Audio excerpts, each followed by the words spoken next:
आपण जरांगे पाटलाच्या विरोधात भूमिका नाही घेतली. आपण जे समाजाला पाहिजे आणि ज्या समाजाला जे पाहिजे त्याच्यात भूमिका घेतलेली. ह्या मागण्या, काहीतरी बोलणं, कुठंतरी समाज भरकटणं हे आपल्याला पटत नाही. 10% मराठा मागासलेला आहे.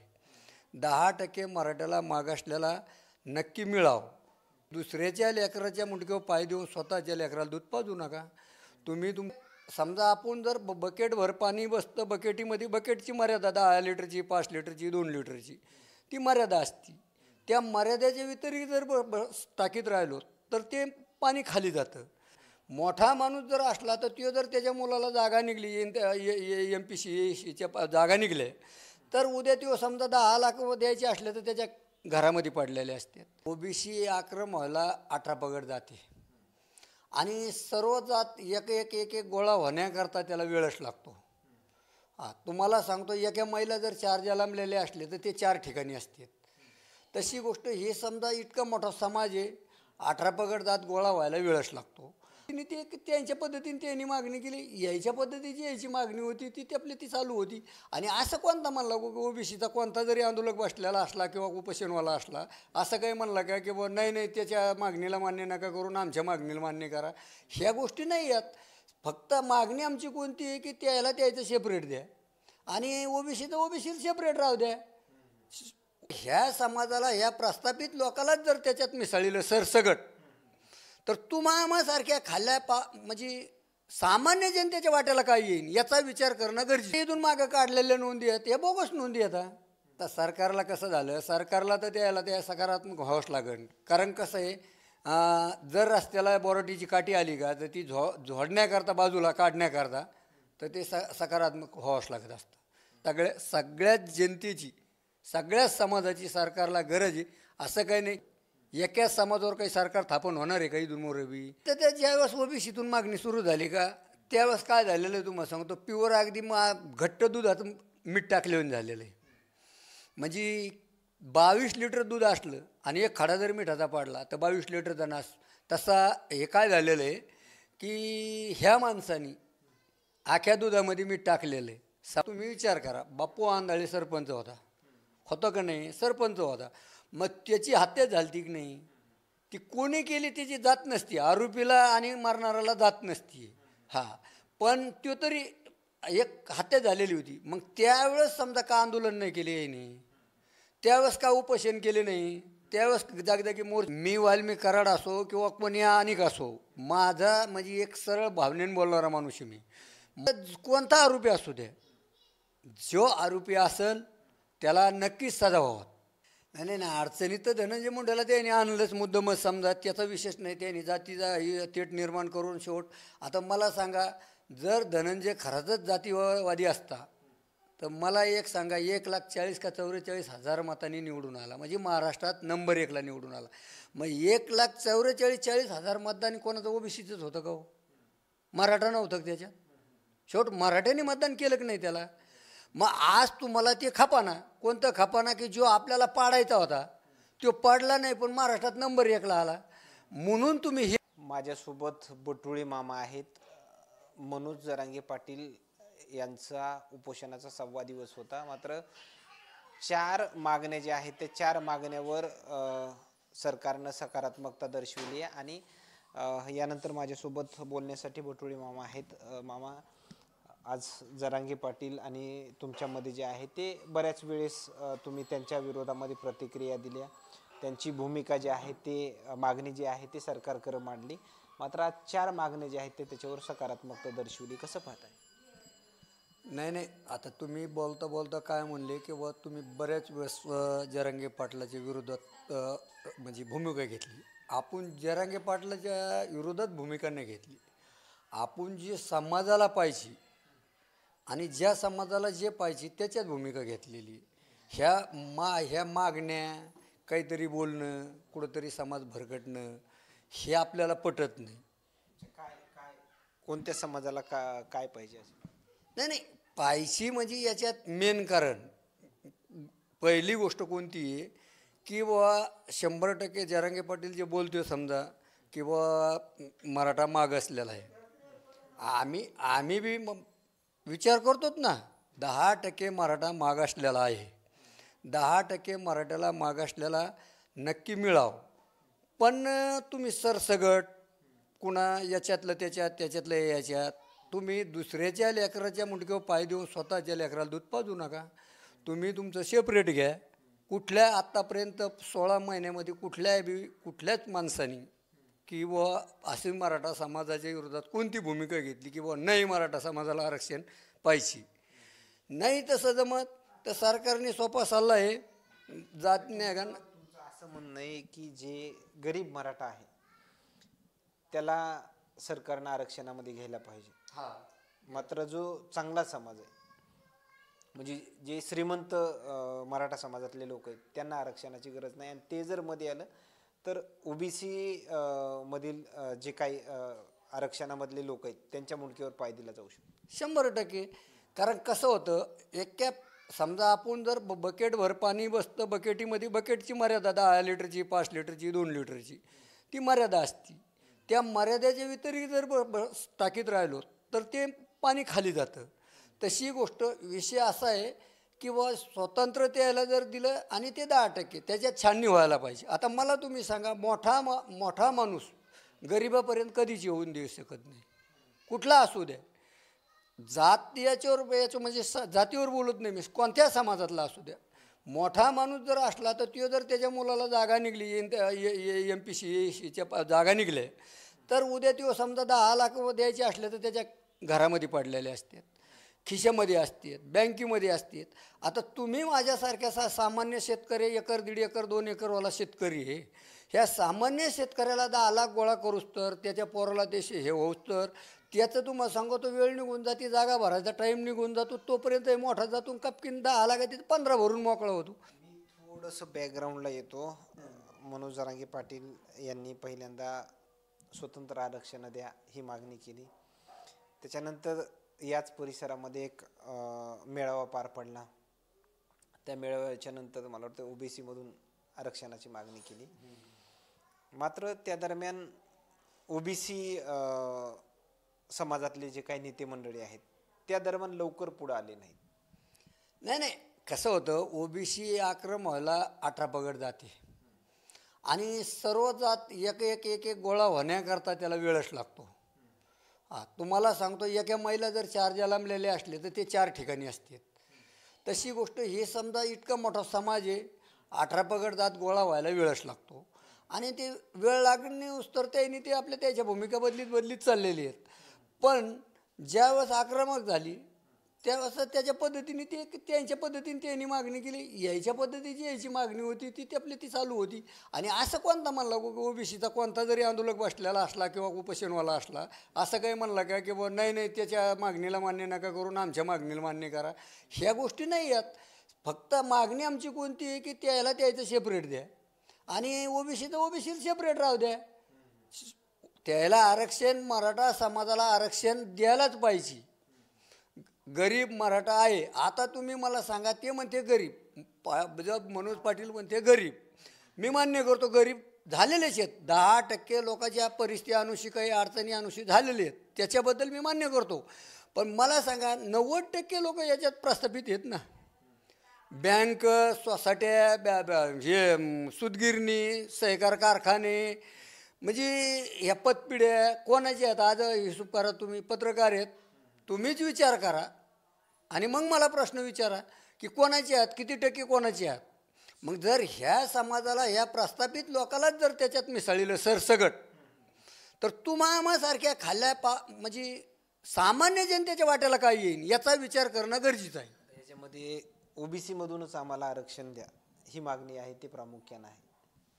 नाही ओबीसीतून आरक्षण सरकार बी देणार नाही हे लक्षात घ्या तुम्ही. सरकार बी देणार नाही कारण ह्या कुणबी नोंदी वगैरे निघत आहेत त्याकडे नाही कुणबी नोंदी तर आपण मागच ते सांगितलेलं आहे. आपण त्याच्याबद्दल याचिका दाखल केलेली आहे. तुम्हाला सांगतो सुप्रीम कोर्टामध्ये जे कायदेशीर असेल ते तर निघणारच आपण त्याला रोखू शकत नाहीत. संविधानिक जे कायद्यात असेल ते निघाव त्याच्याबद्दल आपण अडू शकत नाही. पण जर तुम्ही बोगस करीत असताल तर ह्या बोगसला त्याच्याकरताच आपण याचिका दाखल केलेली आहे सुप्रीम कोर्टात, हायकोर्टामध्ये 2 ठिकाणी, आपले 2-3 ठिकाणी चालू आहे. तर त्या नियमाला आम्ही मान्य नाही करीत. कारण जे योग्य आहे, जे संविधानात आहे त्याला मिळावं, आम्हाला मिळावं, फक्त याच्यात काटछाट करून मिळावं, हे सरसगट नाही. आता हे सरकार संविधानाच्या नियमानुसारच हे कुणबी नोंदी देते का? तुम्हाला काय डाऊट फील वगैरे होते? नाही नाही नाही नाही, आता जे इथून मागं काढलेल्या नोंदी आहेत हे बोगस नोंदी आता धाका घेऊन आपल्या काहीतरी शिंदे समिती हे ते अमुक तमुक हे बोगस काढलेलं आहे. कारण ह्या गोष्टी खऱ्या नाही. आता या ज्या ॲक्च्युअली आहेत त्या ॲक्च्युअलीवाल्याला ते काय असेल. आता याच उपोषणादरम्यान शिंदे समिती जे आहेत ते परत ॲक्टिव्ह करण्यासाठी सरकार हे सकारात्मक. नाही नाही, आता सरकारला कसं झालं, सरकारला तर त्याला त्या सकारात्मक व्हावंच लागेल. कारण कसं आहे, जर रस्त्याला बोराटीची काठी आली का तर ती झोडण्याकरता, बाजूला काढण्याकरता, तर ते सकारात्मक व्हावंच लागत असतं, ती बाजूला काढावंच लागत असती. कारण एखाद्या जर खेळा रस्त्याला पाडा, आपली गाडी पंक्चर होईल म्हणून आपण गाडी उभा करतो आणि ती खेळा बाजूला काढतो, कशामुळं? गाडी पंक्चर होईल म्हणून. तसं ते काय झालेलं आहे, गाडी पंक्चर होऊ नये म्हणून थोडं बाजूला काढलेलं आहे. याचा निर्णय अजून होणार आहे. सरकार शेवट सगळ्याच जनतेची, सगळ्याच समाजाची सरकारला गरज आहे. असं काही नाही, एका जातीवर नाही बोललो तुम्ही, सगळ्या समाजावर बोलतो की सगळ्याचीच गरज आहे. एका समाजावर काही सरकार स्थापन होणार आहे का इथून मोरबी? इथून मागं झालं आहे का? नाही झालेलं. त्याच्यामुळं सगळ्याच्याच याच्या हिशोबाने सरकारला विचार करावा लागेल.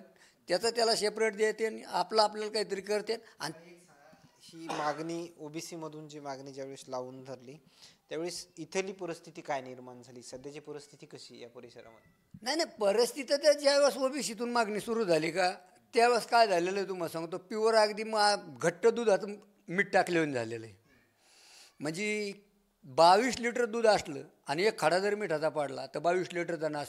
तसा हे काय झालेलं आहे की ह्या माणसानी आख्या दुधामध्ये मीठ टाकलेलं आहे, समाजात पेट निर्माण केलेला आहे. तुम्ही मागणी आहे मागा, आपल्या त्याच्यात आपण नाराज नाहीत, तुमच्या पद्धतीने तुम्ही लढा. तुम्ही म्हणतायत की दोन्ही समाजामध्ये तेढ निर्माण झाले. मनोज जरांगे पाटील यांची आम्ही प्रतिक्रिया घेतला. ते म्हणतात किंवा ग्रामीण भागातल्या जे काही ओबीसी बांधव आहे, मराठा बांधव, हा गुणागोविंदाने राहत. कोण म्हणलं? मनोज जरांगे पाटील. चूक आहे ही. त्याला तिथं ते याच्यावर शिवाजी महाराजाच्या त्या याच्यावर 696 बसतो खाली, त्याला तिथं काय कळायचं कसे राहते कोण म्हणून? हां, हो, अनेक लोकांचे प्रश्न येतं, अनेक लोक विचार करते. बारकाले लेकरं विचार करायला लागले. बारकाले 5-5 वर्षाचे लेकरं जात दाखायला लागले. कशामुळं? मला 55, 56, 57 वर्षाची वय आहे. 57 वर्षात मला निदान 4 वर्षाला तर कळत असेल ना. 4 वर्षाच्या नंतर म्हणजे समजा जवळजवळ मला 53 वर्ष झाले तर कळतं आहे. 53 वर्षात तरी मला कळालं नाही की बा कोणतरी माणूस म्हणला मी मराठा आहे, किंवा माणूस म्हणला मी वंजारी आहे किंवा धनगरी किंवा मागी. मराठा आणि ओबीसी या दोन्ही समाजामध्ये दरी निर्माण झाली असं तुम्हाला म्हणायचं? 100% एका माणसानेच केली. ते जर समजा ओबीसीतून आरक्षण मागत नाहीत तर ओबीसी आक्रमक होत नाही. ओबीसी आक्रमक होत नाही, त्यांना त्याचं व्यवस्थित काय मिळायचं ते मिळलं असतं. दोन समाजामध्ये दरी निर्माण झाली हे तुम्ही म्हणतायत.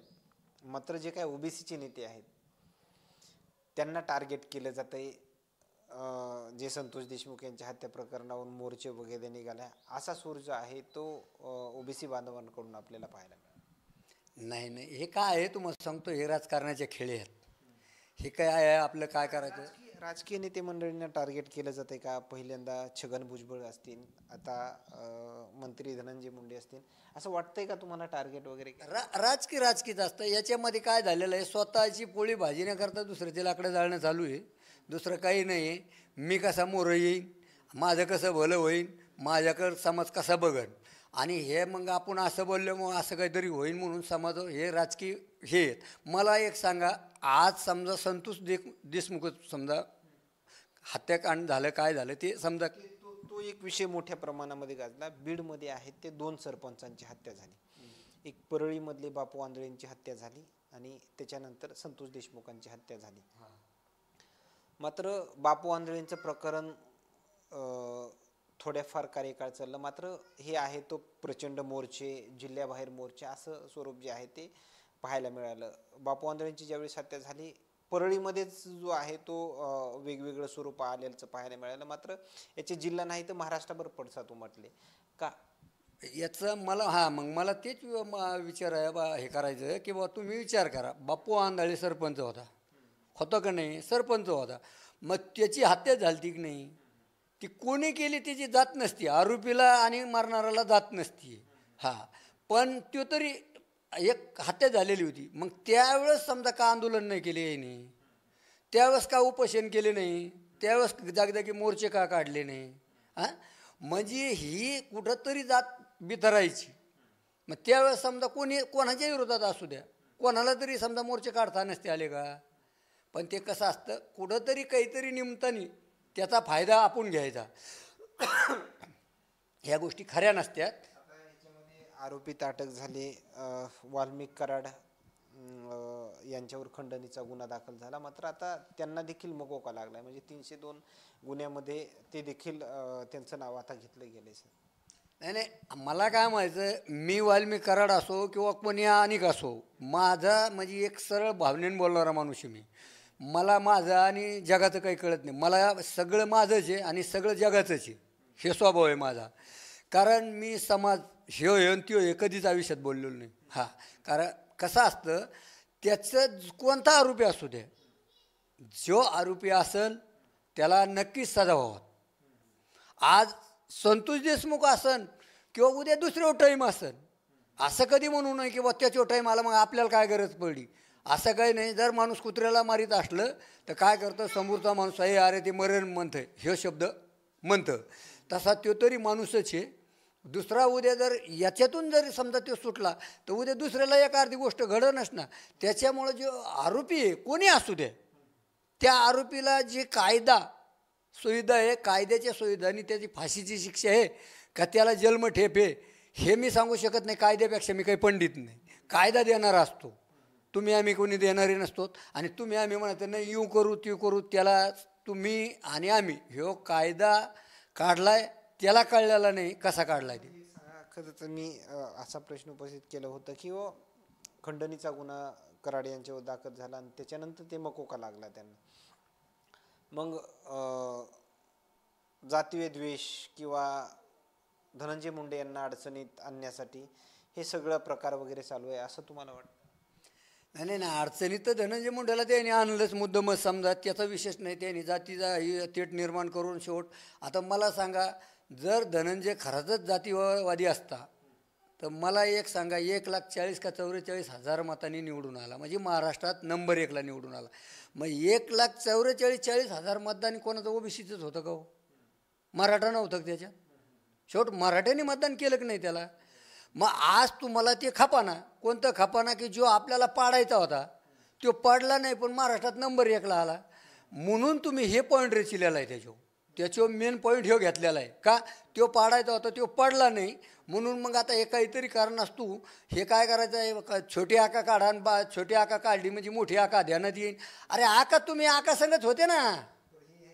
काही सुरेश धस जे आहेत ते महायुतीतलेच आमदार आहेत, मात्र ते देखील धनंजय मुंडे असतील, वाल्मिक कराड असतील, पंकजा मुंडे असतील, हे त्यांच्या विरोधात बोलताना पाहायला मिळते. त्याकडं कसं पाहतं? नाही, आता हे महायुती आणि सरकार, राष्ट्रवादी काँग्रेस, अमुक तमुक शिवसेना, हे काही राहिलं नाही. हे फक्त ह्या म्हणजे राजकीय ज्याला पोळी भाजून घ्यायची का, यांनी फक्त स्वतः मोठेपणा धरलेला आहे. पक्षाकडे पाहून काम करणारा माणूस नाही तो, कोणी असू द्या. हे जी खेळी चालू केल्यात ना, तर हे पक्षाकरता नाही करीत, हे स्वतःच्या भूषणाकरता चालू आहे, स्वतःच्या बाजू करता चालू आहे. अहो एक ना एक दिवस मी आज तुम्हाला असं सरळ भावनेने, ती संदाल दिवस मावळायला गेला, सरळ भावनेने बोलतो, एक ना एक दिवस हीच चकरी उलटी नाही फिरली तर मला एक अजून महिना 2 महिन्यांनी विचारा. म्हणजे जे सुरेश धस जे आहेत ते आत्ता विरोधामध्ये बोलत आहेत, ते पुढल्या काही कार्यकाळामध्ये विरोधामध्ये बोलणार नाही बोलू शकत. हे राजकीय लोकांचे म्हणजे तुम्हाला सांगतो, चप्पल बदलली का पायरी बदलली का खुर्ची बदलली का देश बदलला, त्याची अशी गोष्ट असते. किती वेळ लागू शकतो? काही वेळच लागत नाही. कालच्या शब्दात आणि आजच्या शब्दात फरक तुम्हीच बघा, पडलाय का नाही आणि अजून पडन. कसं असतं, स्वतःच्या धोरणाकरता स्वतःच्या चपात्या भाजण्याकरता. फरक कुठं दिसला तुम्हाला? नाही नाही, फरक म्हणजे कुठं ना कुठं पडतोच ना, नंतर नंतर फरक पडतच असतो.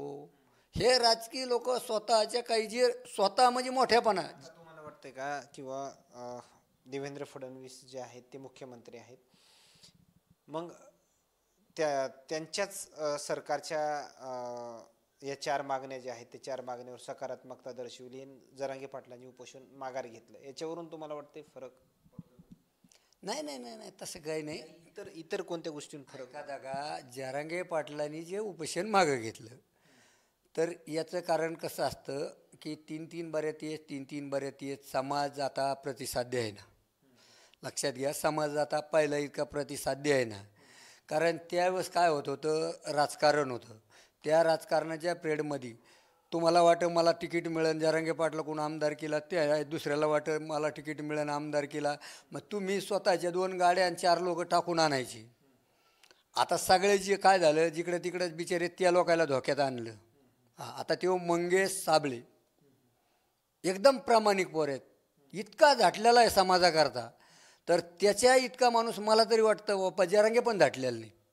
इतका ते मंगेश साबळेंनी कोर्ट कचेऱ्या पोलीस स्टेशन स्वतःचा संसाराचा उद्ध्वस्त केला. म्हणजे त्या माणसाने इतका झाटला, तर त्या माणसाला रडायला लावलं.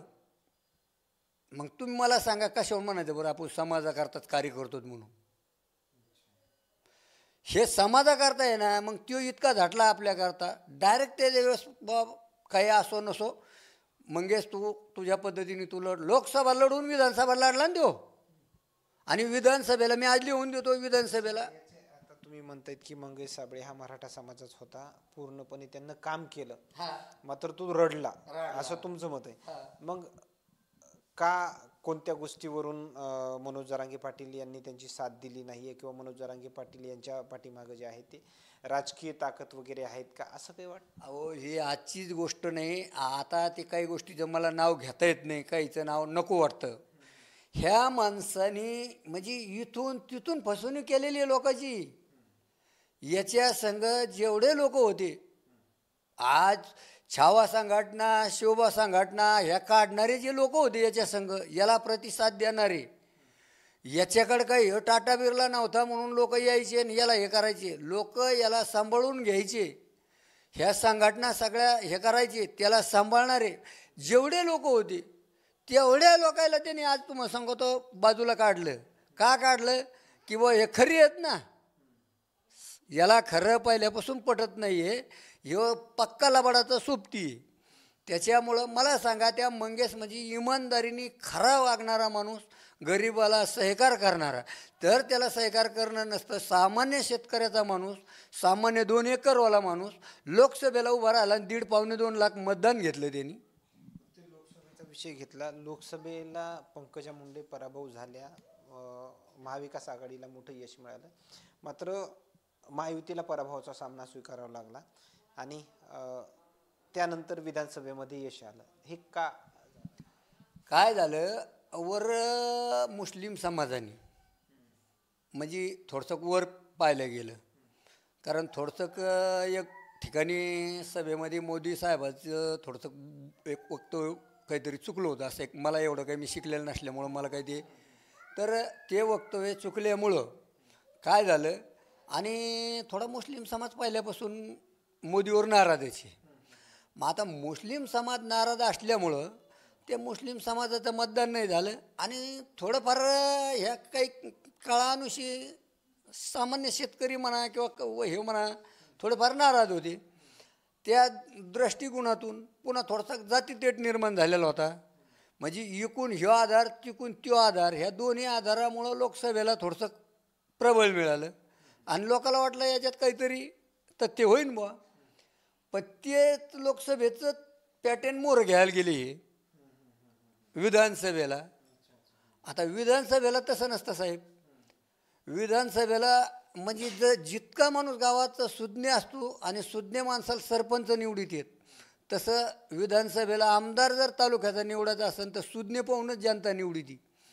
कारण जनता ह्या आमदार खासदारापेक्षा लय तज्ञ, फार हुशार आहे जनता. पण हे जे सुज्ञ म्हणतायत, हे महायुतीतलेच आमदार का निवडले? महाविकास आघाडीचे खाली पडले. नाही नाही नाही नाही, महाविकास आघाडीचे म्हणजे ते त्याला ती थप्पड बसली ना. महाविकास आघाडीवाले काय करायला लागले की तुम्ही विचार करा, आता तुम्ही बटुळे बाबाच करायला लागले. मग आता बटुळे बाबाच लय दिसत असला तर थोडंसं समाजाच्या ध्यानात येतं. बटुळे बाबा वेगळंच काय चाल दिसती बटुळे बाबाची. मग समाज काय होतो, ऑटोमॅटिक उतरतो, बाजूला पांगतो.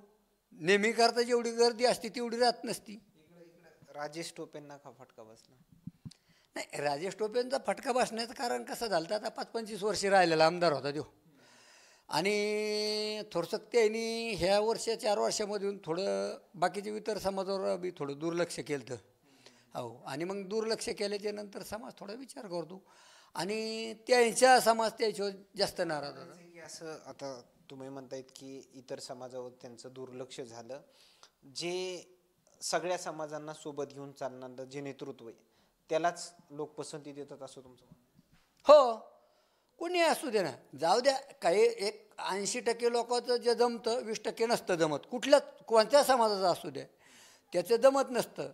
पण जे 80% जिथं जाते तिथंच प्रबळ उभं राहतं ना. तेच. आणखीन एक प्रश्न, या परिसरामध्ये जे काही मराठा समाजाचा मेळावा झाला त्या मेळाव्याच्या परिसरामध्ये जे काही संत्र्यांच्या बागा होत्या, ऊस होते, इतर पिकांचं जे आहे ते मोठ्या प्रमाणामध्ये नुकसान झालं. मात्र जी काही मदत यायची ती मदत पुरेपूर पोचली नाही आहे आणि त्याच्यामध्ये मराठा समाजाच्या काही शेतकऱ्यांना मदत मिळाली मात्र ओबीसींच्या मिळाली नाही, अशी चर्चा जी आहे ती सूर धरू लागली. त्याकडं कसं पाहता? चर्चा आहे म्हणजे ही ॲक्च्युली खरीच गोष्ट आहे. तुम्ही जो प्रश्न विचारला ना तो ह्यो ॲक्च्युली खरा आहे. कारण भलते बी आता भोवताली बऱ्याच लोकांचे मोसंब्याचे बाग, ऊसाचे काही याचे बाग होते. त्या जनतेला बिचाऱ्याला प्यायला पाणी नाही मिळलं, भुका लागल्या. कुठं मुंबईवरून पुण्याहून कुठून आलेले लोक. शेतकरी तर म्हणतात की छोटा माल जो होता म्हणजे लहान माल जो होता ते माल पण असा तोडून फेकून दिला. एवढं मोठं नाही नाही नाही नाही, मग आता हे बाय कसं असतं, आता एवढं मोठा समाज होता, समाजामध्ये 10 लोक खोडसळ असतातच, काही लुस्कानी करताच येत असतात. पण ह्या जी गोष्टी आहेत तर हे कोणाचं काम होतं, उपोषणकर्त्याचं. किंवा आपल्या परिसरात आपण जिथं कार्यक्रम घेतला त्या परिसरामध्ये लुस्कान कोणाची झाली त्याच्यावर ध्यान देऊन ज्याचं फळ त्याला मिळलं पाहिजे, हे कोणाचं काम होतं, उपोषणकर्त्याचं, सभा घेणाराचं, किंवा त्याची जी काय कमिटी ठरलेली असेल त्या कमिटीचं. आता तुम्ही म्हणता आम्ही इकडं आता बसले होतो म्हणता जातीवाद नाही करीत, मला सामुदायिक मी सगळ्याला आमका घेऊन चलतो. आणि इकडं तर तुम्ही काय केलं, तुमच्या समाजाच्याच लोकांना जे मिळलं शासनाकडून त्यावेळेस तुम्ही समाजाला दिलं आणि बाकीच्याला पार उखळ पांढरं केलं. अहो 2-2, 3-3 एकर लोकांचे वाटोळे झाले. तुम्हाला सांगतो जमिनी एखाद्या टाईमाला त्या रामभाऊंच्या काही लोकायला. हां, हे नाही करायला पाहिजे. आणि मग तुम्ही कशावर म्हणता हे समाज माझा. ज्या ठिकाणी हे मेळावा झाला त्या ठिकाणाहून एक 5-6 किलोमीटर अंतरावरले इतर जे शेतकरी होते त्यांना मदत मिळाली मात्र त्या परिसरातल्या लोकांना मदत मिळाली नाही, अशी चर्चा देखील ऐकायला मिळाली. नाही नाही, असं ना, आपण काही एवढ्या खोल घरात गेलेलो नाही. तर तुम्हाला सांगतो, तुम्हाला माहिती नाही असं म्हणतायत. मात्र जालन्याच्या ज्या पालकमंत्री आहेत ते पंकजा मुंडे आहेत, त्यांच्याकडं काय तुमची मागणी असणार आहे? मागणी काय आपली त्याला समजा त्याच्या संविधानाने सरकारच्या नियमाने दिलेलं आहे. मागणीला काय आपण, माझ्या जन्मात मी कधी कोणाला काही मागत नाही. मी बापाला काही मागितलं नाही तर लोकांना मागून काय व्हायचं. हां, त्याच्यामुळे ते मागणी फिगणी माझी कोण्या नेत्याकडे कधी नाही. मी एवढा प्रचार केला, तुम्हाला आज बोलतो समोर. आता कसं आहे, टाईम आला आणि तुम्ही प्रश्न विचारला म्हणून मी इतका प्रचार केला एका माणसाचा की मी जर समजा 2 रात्री हिंडत नाही तर मी आज लिहून देतो तो माणूस पाडलेला होता. हां, पण त्या माणसाला आमदार या विधानसभेच्या निवडणुकीचा विषय का ग्रामपंचायतचा का नाही, आपल्या ह्या विधानसभेला मला समजा थोडंसं कुठंतरी सांगितलं की बा असं असं व्हायला पाहिजे. तर माझा एक मित्र आणि मी 18 आणि 19 2 तारखेला रात्रभर 2 रात्री हिंडलो. आणखी खरं एक अंतरवाली सराटीमध्ये उपोषण झालं आणि वडीगोद्रीला झालं. हे 2 उपोषण झाले याच परिसरामध्ये झाले. ह्या दोन्ही उपोषणकर्त्याच्या माध्यमातून समाजाला काही मिळालंय का? काही हिताचे काही निर्णय झालेले आहेत असं तुम्हाला वाटतं? कशातच काही नाही. हे वाळूच मुतलं फेसना पाणी झालंय सगळ्या समाजाचं. कोणत्या असू द्या, मी नाही म्हणत माझे ओबीसीचे लय चांगले आणि मी ते याचे चांगले. त्या समाजाला 15 वर्ष 16 महिने आंदोलन करून काही नाही. शेवट ते झालं पाणी तिथं जिरलंय. आणि आमचं काही नाही, जे आहे ते सरकारलाच माहिती कोणाला दिलंय आणि कोणाला ठुलंय का नाही ठुलंय ते. हां, याच्यामध्ये असं कोणीच म्हणायचं नाही. छाती स्वतः बाजून घ्यायचीच नाही. धन्यवाद. हे होते बटुळे मामा. बटुळे मामाने या अगोदर देखील आपली भूमिका जी आहे, आपल्या प्रतिक्रिया ज्या आहेत ते स्पष्ट त्यांनी मांडलेले आहेत. ते प्रत्येक माध्यमांसमोर बोललेले आहेत आणि ते आज माझ्यासोबत होते.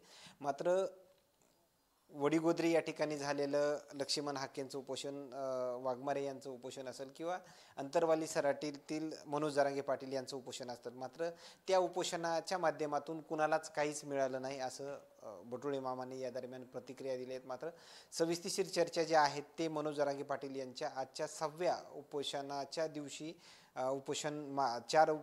चार मागण्यांवर जे आहे ते सरकारनं सकारात्मकता दर्शवली आणि यानंतर बटुळे मामासोबत झालेली चर्चा.